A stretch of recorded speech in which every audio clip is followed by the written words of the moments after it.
Hello, everyone. We're Nick and Becky Galvan.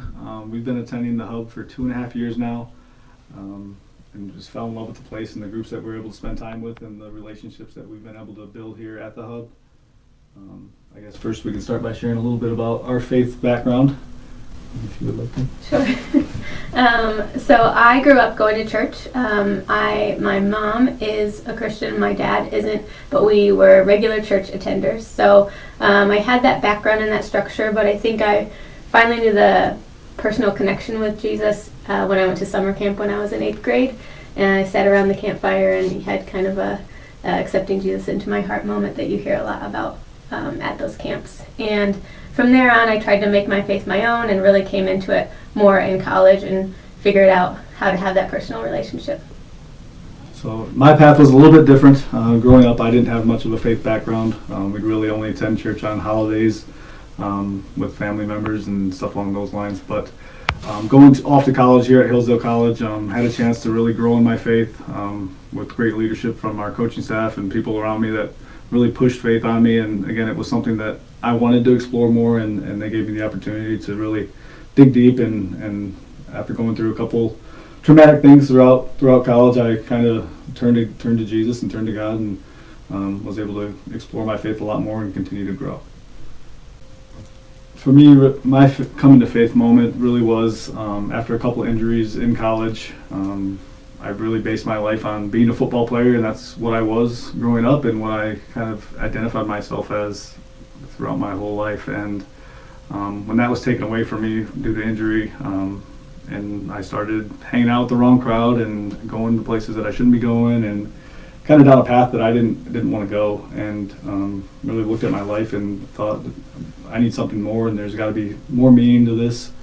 And that's really when I started to look more into my faith, talking to people and trying to figure out what went wrong. And for me, it was kind of the blame game of why would this happen to me, and just understanding that I came to an understanding that this happened for a reason, and it got me on the path to find Jesus and find God and continue to grow in my faith, grow as a person, start getting my life straightened out, and figure out what was actually important to me as far as my priorities. So this week, Pastor Josh talked about atonement and the Day of Atonement, but that word is a little bit foreign to some, so we wanted to dig into what that means and what it means to us. So the Day of Atonement is where they would go and atone for their sins, and for us now, with the New Testament, with Jesus, He atones for our sins, and we're free because of that, which I think when I really came to understand what that means in my personal relationship with Jesus, I don't know, it's just the coolest thing ever.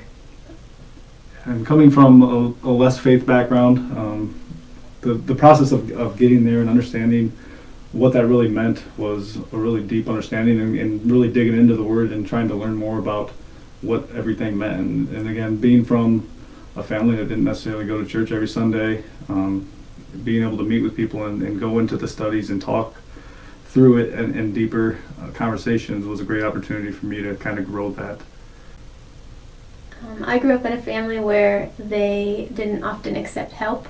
So the concept of having all of my debts paid for seems a little bit foreign, or just hard to swallow for someone who's a little proud like me. And so thinking that Jesus pays for our sins, knowing that I don't deserve it at all, just kind of changes the way that you look at life. At least personally for me, it does. And I often forget, so it's good to be reminded this week and continue that discussion with our life groups and everyone in our life.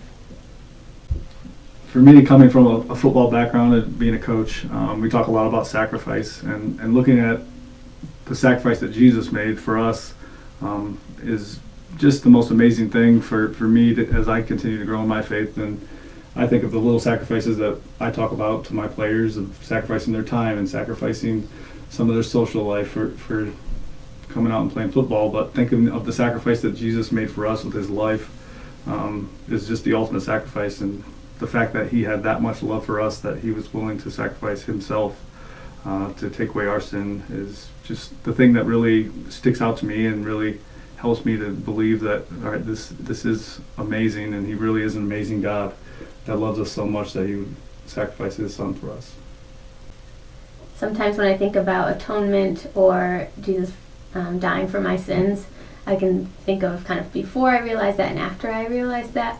But after I realized that, it's a little bit harder to be forgiven again and again when I should know better. I like to follow the rules, and I know some of those sins that I continue to commit, and it's hard to think that Jesus continues to pay for it no matter what I do, and it's nothing within my control.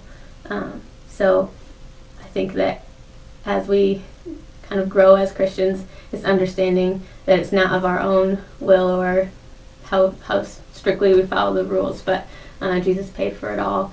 It says as far as the east is from the west is how far he's removed our sins from us. So it's pretty big.